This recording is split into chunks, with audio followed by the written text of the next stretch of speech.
मेरे दोस्तों, एक ऐसे शख्स का ज़िक्र करने लगा हूँ जिसका कर्ज़ जो है अल्लाह ताला ख़ुद अदा फ़रमाएंगे।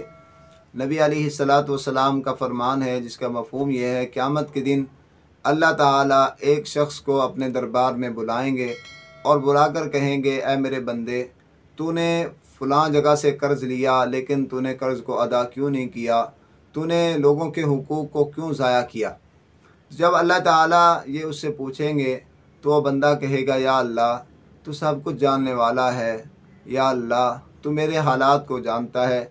या अल्लाह, मैंने जो कर्ज़ लिया है वो मैंने बर्बाद नहीं किया, मैंने ज़ाया नहीं किया, मैंने लहव लाभ में नहीं लगाया।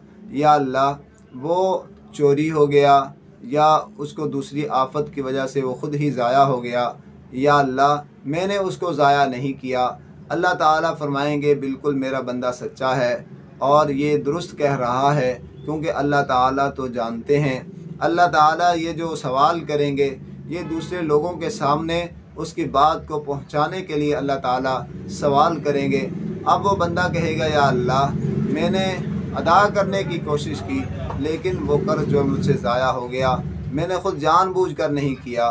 तो अल्लाह ताला फ़रमाएंगे, बिल्कुल मेरा बंदा सच्चा है, ये दुरुस्त कहता है। और फरमाएंगे कि आज के दिन इसका कर्ज़ अदा करने का अल्लाह ताला फ़रमाएंगे, मुझसे ज़्यादा हक़दार कौन है?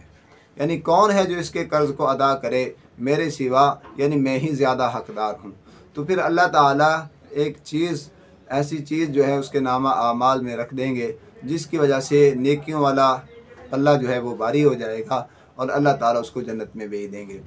तो मेरे दोस्तों, इससे मालूम हुआ कि जो बंदा किसी मजबूरी की वजह से कर्ज़ लेता है और फिर कर्ज़ को अदा करने की पूरी कोशिश करता है और उसी कोशिश के अंदर उसको मौत आ जाती है कि इस हालत में कि वो कर्ज़ को अदा करना चाहता था, तो उम्मीद है कि अल्लाह ताला उसके कर्ज़ को अदा फ़रमा देंगे, क्योंकि उसने तो अपने तौर पर पूरी कोशिश की। अब उसको मोहलत नहीं मिली, मौत आ गई, तो उम्मीद है कि अल्लाह ताला उसके कर्ज़ को ख़ुद अदा फ़रमा देंगे।